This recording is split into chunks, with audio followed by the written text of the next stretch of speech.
We've discussed quite specifically what and who Hollywood of today is, and we've shared a close perspective on Hollywood's place in our culture, showing how Hollywood both receives influence from the surrounding American culture while also contributing to how the culture has changed. In this video narrative, we will share a closer view on how Hollywood of today has changed. Something has shifted in it over the past 20 years or so, and it's important to recognize what. As the poets say, all things have their season, and Hollywood, my friends, is no exception. Over the years, we've enjoyed many lively springs, sunny summers, and colorful falls with Hollywood, and we've indulged in the comfort and happiness that those seasons have brought upon us. Uplifting movies, all forms of entertainment, comedy, life lessons, documentaries, cartoons, game shows, music, and the list goes on. More recently, though, we find ourselves having slipped into a new season, and this new season is quite different than the ones which have preceded it.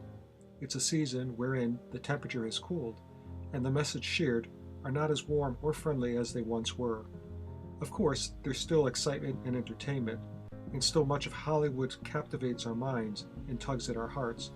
However, there's a noticeable different tone to Hollywood than before, and it feels colder and less harmonious to the culture. It seems Hollywood's character has changed. We see and hear more attitude and self-righteous opinion coming out of the entertainment industry than we previously did. It's now a Hollywood which boldly wears its political colors, and we get the bias that comes along with it.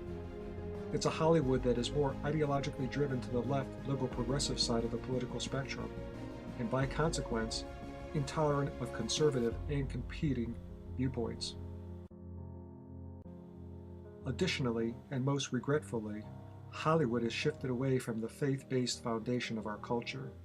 With fewer and fewer exceptions, it's now a Hollywood where people of faith, particularly Christians, are fair game for mockery and marginalization.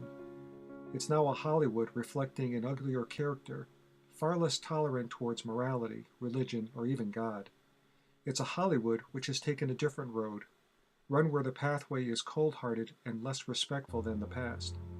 A road which has less contributed to our culture, with character-building content and lessons for our lives. In a way, the time-honored standards Hollywood had cautiously regarded for many, many years, which old Hollywood leaders had skillfully woven into the fabric of the industry to protect our culture and society from an unchecked, powerful communication medium. Standards which reflected a general safeguard to moral decency, to integrity of mind and spirit. Standards which helped in shaping the civility of our humanity and the cohesion as a people and nation, and encouraged the constructive, positive use of cinematic messaging for building up society rather than tearing it down. That Hollywood is less and less, and perhaps no longer. These former principles are no longer considered vital to or regarded in movie making today, as once they were. In a very real way, they're actively and increasingly frozen out of the boardroom amongst the decision makers in those studios, or in some distant corporate office of the mega media companies, when they weigh their decisions on plots, content, and themes for upcoming films or shows, or determine the culture needs a certain jolt. A different set of standards seems to come forward. These decisions are mostly made when the stories and scripts for production are finalized. That's typically when the bias of politics and disdain for religion gets introduced, insidiously nested in the movie. It may also occur during the other times in the Hollywood production cycle. It could be at the studio, or with the producers. Many times it happens in the writer guilds, or when a director chooses to amend the script. And sometimes, given the ego of actors and actresses, it may occur even then. On occasion, a deliberate tone gets set somewhere at the top in mega media and filters down to the studio leadership. Today, we see the Hollywood culture has changed, and so has the Hollywood leadership. You can say there's a new Hollywood, and it's quite unlike its predecessor. This new Hollywood reflects a culture more inclined to project ideological bias than the healthy balance of ideas, a culture in the throes of waning morality and gaining immorality, a culture less inclined to promote good foundational values, yet more often predisposed to boosting aggressive and negative ones. The noble purposes Hollywood was once esteemed for, gracing our lives and society into something better, something wiser and kinder, now often yields a new mission and tone, one that seems to champion malevolence, the mendacious, the perverse and violent, and concurrently diminishing the good in the art. A new breed of industry leadership has assumed the helm in Hollywood today, and unfortunately, they don't seem to share the same values, heritage, and upbringing of their predecessors, nor do they necessarily share your values. This new breed of producers, writers, directors, and investors are not driven by noble purpose. Instead, they're motivated by the baser things in life, like profit and ratings, ego and power. For them, their hungry ambitions have twisted and squeezed the art out of the message, and replaced it with content most times devoid of meaning and light in morals. In their world, the more sensational, the more sleazy or horrific the subject may be, the more disrespectful to God or the faithful, the better and the more pleased they are with themselves. This new breed of Hollywood executive is also now at the helm in most of the entertainment industry. In the mega media companies we mentioned earlier, they've evolved Hollywood beyond mere films and movies playing at the public theaters. They've vastly expanded the industry, widening and deepening their footprint into TV and cable, into the internet and digital. And by doing so, they've grown Hollywood products into mediums through which the decency standards of governments cannot reach, and are not enforceable nor observed. And consequently, this new breed of leadership is responsible for collapsing much of former Hollywood into a colder place and dragging a large part of our culture with it. Of course, not in entirety. That assertion would be an overreach, but increasingly, the new Hollywood is pulling us, day by day, movie by movie, show by show, away from the warmer human themes and culture of yesteryear. Today, when we experience much of the art coming out of Hollywood and the entertainment industry as a whole, not unexpectedly, we often find ourselves outside of our personal comfort zone, and especially one we want our children shielded in. We more regularly are exposed to movies, films, and cable TV program where the anti-values are given first billing, where what is ugly about the human character is championed and embraced, where the ugliest in humankind is pulled over the beauty and humanity, and we're told it's a better fit. Our new Hollywood projects greed, sexual promiscuity, vulgarity, violence, and killing. These sad temperaments are promoted and celebrated, yet wholesome values are often disassembled, ignored, or ridiculed. And we emphasize once again, the new breed of leadership is not dragging Hollywood down every time. However, it's happening presently at an increasing frequency across the entire institution. Additionally, we also see how political ideology has infected Hollywood with liberal slanting culture. The left and so-called progressives, who confidently feel entrenched and in full control of the institution, are unfortunately plying their trade through Hollywood's productions. People of conservative values and opinions are being deliberately mocked, derided, smeared, and marginalized, and it's wrong. And further, we also see Hollywood maliciously stomping on those who regard faith in their lives and the love for God and what is good. They go after the conservatives, the Christians, for selective derision, mocking and intolerance. Increasingly, they are mocked for their faith, many times smeared or marginalized as fanatics, mentally ill or demented. This is done in the movies the moral relativists create, and the hate they joyfully manufacture. Another disturbing trend in Hollywood productions is the broad use of vulgarity, or profanity, especially when the actor or actress references the angry use of either God's or Jesus Christ's name. We are seeing this more and more as it's becoming regularly used in movies, and has now exploded in many made-for-TV cable programs. The upshot is simple. These films and movies which disrespect Christian beliefs and the Christian culture or conservative culture reflect a decided bias and hatefulness for other beliefs, and is decidedly wrong. The new Hollywood and its leadership are undoubtedly pursuing an endgame of some sort, both on a political level as well as a level of anti-faith. These practices are not coincidental, they are deliberate, many times in direct conflict with the author's original story or messaging theme. These practices are becoming more prolific and casually used or inserted, even when there is no artistic or rational reason for their representation. The apparent purpose appears to be the domination of some sort, of the entire Hollywood culture and its medium. Ostensibly, it suggests a movement to control this enormous segment of the communications industry, wresting it away from cultural influence of conservatives and faith-based believers, mainly of the Christian sort. Those at the helm of Hollywood are aggressively applying and repurposing their sense of art into something that cleverly imposes their view of values on an unsuspecting public, and recognize they are actively inserting their values into our theaters, into your home, your living rooms, and the computer screens sitting on your child's desk, or the phones in their hand. And unfortunately, they are convicted to reach into all of our lives and inundate us with their decaying culture. This type of Orwellian tactic is unnerving. And we can assure you of one thing, if nothing else. The endpoint which New Hollywood ambitiously seeks, and their twisted sense of values propels them to a culture which has no limits, no morality, and no God. It's not the culture nor the values your grandparents embraced, nor indicative of the society they grew up in, nor are those the values your parents taught you, and most likely not the ones you're teaching your children today. Perhaps most importantly, New Hollywood's values are not what you stand for nor reflect in your life. The values of New Hollywood are a caustic admixture of some good ones and a majority of bad ones. The bad ones are certainly in opposition to the health of our society, and they are a self-indulgent, rarely life-building, and entirely in opposition to constructive, positive, personal, and family values.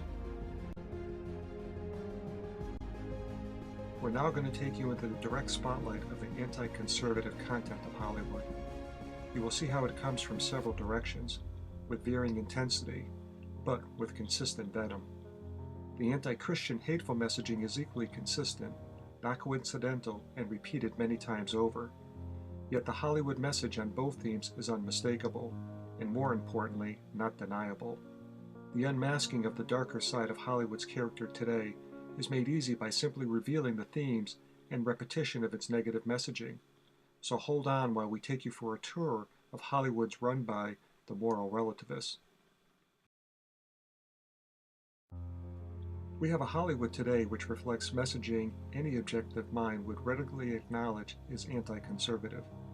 Not anti-liberal, not anti-progressive, not anti-left, but anti-conservative, which translates into anti-Republican, or anything or anybody who is deemed ideologically right of the center in the political spectrum, and therefore subject to derision. We'll begin with a comedian most people will recognize, Kathy Griffin. Generally known for her vulgar humor, she did not disappoint in 2017 with a self-promotional commercial of sorts, making one of her hateful liberal progressive statements at the expense of the president's head. And supported by friendly writers, producers, and yes again, sponsors to her perverted sense of humor. CNN, her employer, couldn't hide from the political backlash to her stunt and rightfully fired her from the network. Let's see if it stays that way. And the ideological attacks didn't stop there. Playing off Griffin's crude stunts, America gets subjected to Jeopardy champion Ken Jennings and his personal mocking of the president's 12-year-old son on Twitter. In turn, prompting a noble tweet from the young boy's brother in his defense against another caustic liberal ideologue. And then, of course, we have The View, Created in 1997 by veteran journalist Barbara Walters, ABC has been broadcasting it for 20 years now. The ViewCast aims to showcase different opinions, but many conservatives believe the show has become too anti-Trump, and they've taken to Facebook to express their displeasure towards Whoopi Goldberg and Joy Behar. And on NBC we have Ellen DeGeneres, who recently commented to her guest, Megyn Kelly, regarding Donald Trump, he's not welcome on her show. Her response shouldn't come as a surprise to anyone. Ellen DeGeneres has been highly critical of Trump, and she's a devoted liberal progressive who admires Barack Obama. Yet the point is, she has a major daytime show on NBC, and the themes, topic, discussions are frequently anti-conservative and morally upending to foundational values. Another Hollywood celebrity, George Clooney, takes every public opportunity he can to slam conservatives, especially vocal and outspoken ones like Steve Bannon. Here's a Clooney quote describing Mr. Bannon, quoted by journalists at the Toronto International Film Festival, where Clooney was on hand to promote his new film, The Racially Charged Suburbicon. Turning next to Jennifer Lawrence, who has no second thoughts about being vulgar and publicly repulsive at the same time. Two very unflattering qualities to exhibit in the public eye, but pleasing to moral relativists and the left-wing liberal progressives nested in the Hollywood management. She'll probably be rewarded with a new upcoming movie gig. Among the nighttime talk shows, we have Hollywood media consistently producing a litany of anti-conservative programming and mockery, fully intended to marginalize and denigrate political leaders and their assistants, who do not share in the political ideology of the left. Under the guise of humor, the talk show hosts and actors in situational comedies regularly mocked and ridiculed conservatives and their beliefs, maligning them or their family members, with every focused attempt aimed at demeaning and marginalizing them and undermining their public persona, without, by the way, making any discernible effort to balance the remarks with opposing viewpoints. Under the guise of humor, liberal talk show hosts openly mock and deride conservative character, exploiting their public platforms of comedy for their narrow political purposes. The talk show hosts engage in politics of satire, but realistically they're engaging in politics of smear, not occasionally, but frequently. They paint the conservatives as fools, extremists, or dim-witted idiots, repulsive, neurotic, and odious. The preponderance of networking cable comedians engage in extensive political invective. It is infrequently about comedy, but certainly about the ideological bias of the comedian, or worse, their corporate handlers. Stephen Colbert is one of the worst. Here he opens with a Hitler salute mocking President Donald Trump, and working hard to link the president to the despicable ideology of Nazism. Sorry, Stephen, we fail to see any humor, just vicious, unmitigated hate. Seth Meyers, another so-called comedian on NBC, denounces Trump, denounces Steve Bannon, senior advisor to President Trump, denounces Sean Hannity, a commenter on Fox News, denounces Paul Ryan, majority speaker of the Congressional House of Representatives. All conservatives, all mocked, all diminished on national television. Then we have The Daily Show with Trevor Noah, who really seems to enjoy bashing conservatives, or the vulgar antics of Samantha Bee on Full Frontal. Even Jimmy Fallon gets in on the action. However, with him, it's usually tastefully done. And then there's Saturday Night Live, perhaps the most biased comedy-based show on television today. Hardly a disparaging act against Obama and his staff over 8 years in office, despite many good subjects which could have been actively satirized. No, it was SNL policy to be gentle and soft with their comedic tone when it came to the Democrats and Obama. But not so for the Republicans. With the conservatives, the gloves came off, and so did the humor. The skits and marginalization is nearly legendary at this point. Nearly every week for several years, the derision went on. It still does, although the nuance of comedy long ago reached its code date. SNL persists almost rabidly at point in excessive denunciation of these conservatives. It truly harkens back to the Saul Alinsky tactics on the 10 rules for a radical, particularly the rule instructing how to isolate and undermine your enemy through slander and mockery. One would think we would see Hollywood types regard some subjects with common respect and decency. No, that would be too much to ask of the hard left embittered liberal progressives. Even after Hurricane Harvey ravaged Texas, we were subjected to the most juvenile, pathetic media frenzy.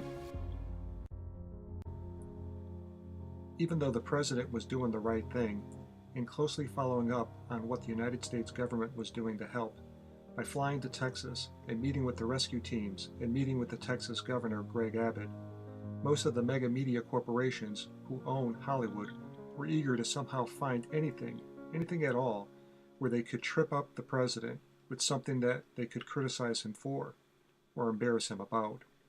Even during a national crisis, we have a die-hard liberal ideologues posing as journalists looking to politicize a tragic American event. Never mind tens of thousands of Texas innocents who were suffering and stricken. We have to hear attempted put-downs from our big liberal media networks reporting on Melania Trump's footwear, despite their inaccurate and frenetic rants about Melania wearing stilettos as she boarded the Marine helicopter. She puts them in place of shame as she emerges in Texas wearing a pair of sneakers. And after the fake news was revealed for what it was, you have to ask yourself, why are people and networks who want to be taken seriously on the news so inclined to focus our attention on false reporting meant to smear, as opposed to the real story at hand? And then Hurricane Irma rolled over Florida, leaving wide paths of destruction, flooding, and loss of life, leaving thousands homeless and desperate, shattering communities, families, and lives. And America responded from her heart, from across the nation, the government and FEMA, the Coast Guard, search and rescue teams from across the country, and countless private citizens and charity groups, many religious in affiliation who jumped in to help. Americans reacted, as they always do, in time of need, in time of crisis. They get involved with unconditional kindness and patriotism for their fellow citizens, which invariably defines the nation's special place in the world. And thankfully, many did, including those in Hollywood and the entertainment industry, organizing hurricane fundraising events, concerts, and telethons, appropriate, well-meaning, and most importantly, the right thing to do for the nation and those suffering. Yet there's always some prideful fools who can't turn their politics off even for a good cause. With these types, their egos and exaggerated sense of self-importance overrides their reason, compelling them to subjugate any cause into a secondary standing, provided that they can promote their cause into the primary limelight. And they unapologetically seize the attention under the guise of doing good and self-virtuous worth, even when their actions conflict with the spirit of a solemn telethon fundraiser focused on the helpless. Such was the case with the recent fundraiser by Hand in Hand, which drew in many well-meaning Hollywood celebrities, artists, and good people together to appeal to the nation for donations for helping the hundreds of thousands recovering from the hurricanes.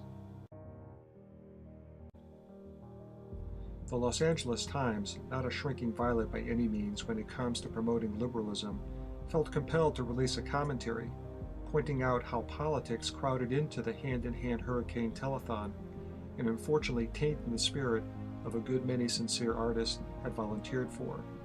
The LA Times commentary went out to bring our attention to various Hollywood celebrities who took advantage of the spotlight and lectern they were given to link the storm and subsequent hardships to one of their pet left political issues, Donald Trump, immigration, and climate change.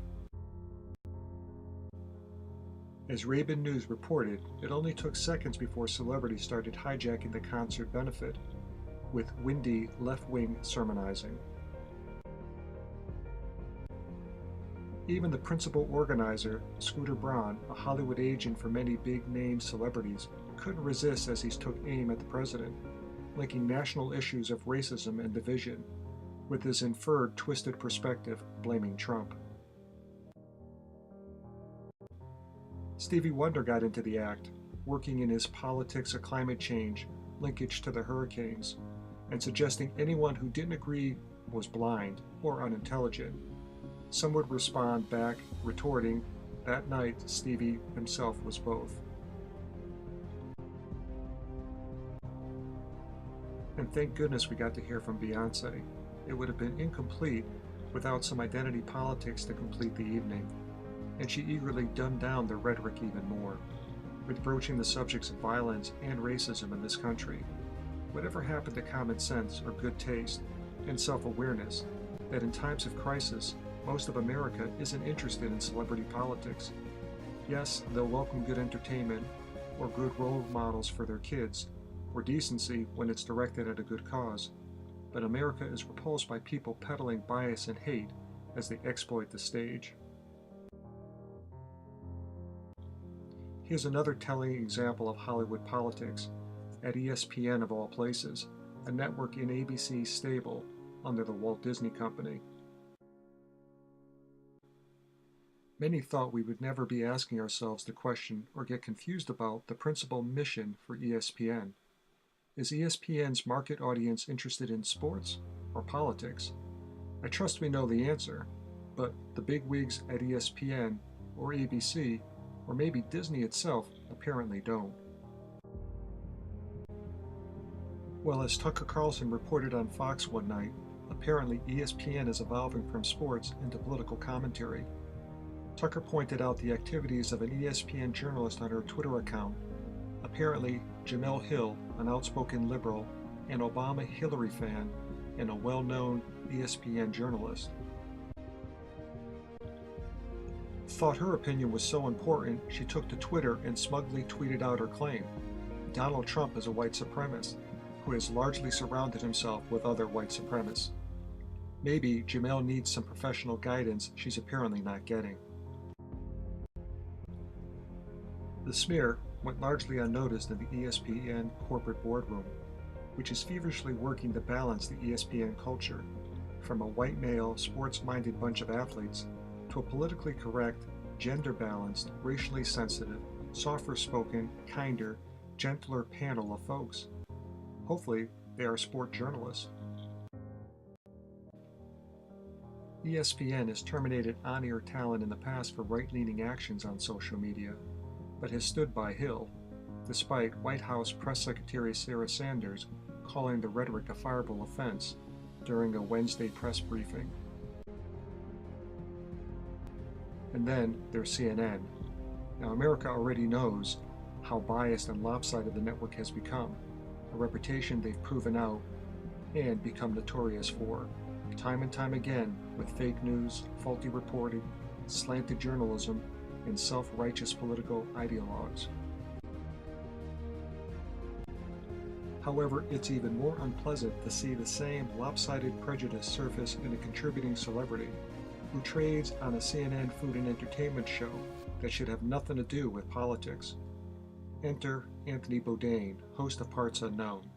Now we ask you, what does a major food celebrity and experienced connoisseur like Anthony Bourdain have to do with American politics?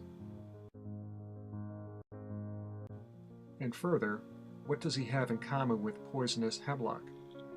You would think it might have something to do with Bourdain's chef skills, or safe cooking, like being able to readily identify hemlock from other herbs, and make sure it never gets on the kitchen counter.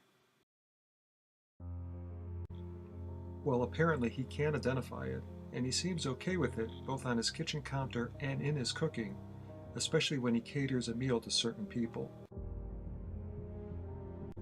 Provided, that is, if he's making dinner for President Trump. So here we have a visible Hollywood celebrity who goes out of his way to use his trade and reputation to make a silly, snarky comment about the president, Causing an uproar, Anthony Bourdain says he would cook poisonous hemlock for President Trump if he was hired to cater for him. Does he really think America is interested in his political slant?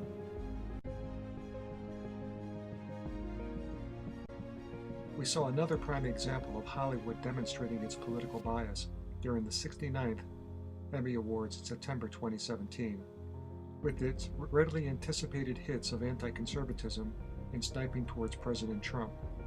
Not unlike, by the way, the Oscars and other entertainment-related self-congratulatory award shows this year and in years past. Once again, simply highlighting the endemic bias in the institutions, its culture, and enabling people within it.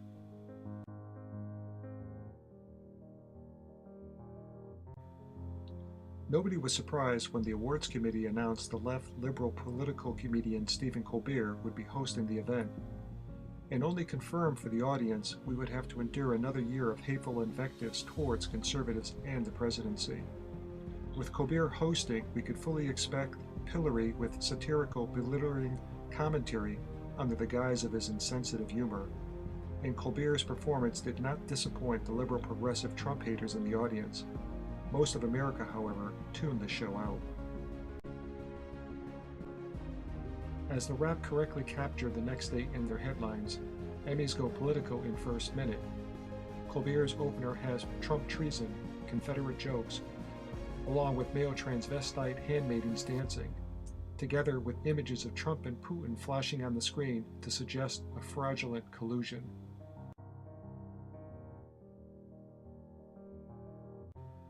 Along with Colbert, others helped on stage for making the most political Emmys ever.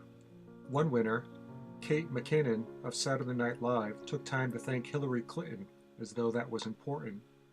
Another Saturday Night Live winner, Alec Baldwin, gingerly mocked Trump for never winning an Emmy, having just received one himself for his incessant SNL skits making fun of the president. And presenters Lily Tomlin and Jane Fonda wasted no time in deriding Trump with derisive innuendos, delivered with expressively angry tones, self-righteous indignation, and outward contempt. So much for Hollywood's political bias. Obviously, these are just some examples to make the undeniable point, and there certainly are plenty of others.